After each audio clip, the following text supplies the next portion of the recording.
Hi friends అందరికీ. నేను ఇప్పుడు చికెన్ రోల్ చేస్తున్నానండి. దానికోసమని ముందుగా నేను బోన్లెస్ చికెన్ తెప్పించుకున్నాను. దాన్ని ఇప్పుడు నేను ఒక బౌల్లో ఆయిల్ వేసేసి దాన్ని బాగా ఫ్రై చేయండి చికెన్ని. అది ఫ్రై అయిన తర్వాత అందులో కొంచెం ఆనియన్, క్యాప్సికమ్ వేసి నేను ఫ్రై చేసుకున్నానండి. మీకు ఇంకేమన్నా వెజిటేబుల్స్ కావాలంటే మీరు అవి యాడ్ చేసుకోవచ్చు. ఇది టేస్ట్ చాలా బాగుంటుందండి. మీరు కూడా ఒకసారి ట్రై చేయండి. ఎలా ఉందో నాకు కామెంట్ చేయండి.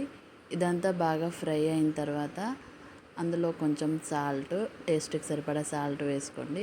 కొద్దిగా గరం మసాలా, చిటికెడు పసుపు వేయండి. వేసి ఇదంతా బాగా ఫ్రై చేసుకొని పక్కకు పెట్టేసుకోండి. ఈ చికెన్ అంతా పక్కకు పెట్టేసి ఇప్పుడు నేను ఒక ప్యాన్లో మళ్ళీ కొద్దిగా ఆయిల్ వేసి ఆమ్లెట్ వేసాను. ఈ ఆమ్లెట్ పైన ముందుగా రెడీ చేసి పెట్టుకున్న చపాతీ పెట్టేసి 2 సైడ్స్ కాల్చుకోవాలండి. ఇప్పుడు ఈ చపాతీ పైన మనం రెడీ చేసి పక్కన పెట్టుకున్న చికెన్ ఫ్రైని ఈ చపాతీ పైన వేసేసి రోల్ చేసుకోవాలండి. టేస్ట్ చాలా బాగుంటుంది.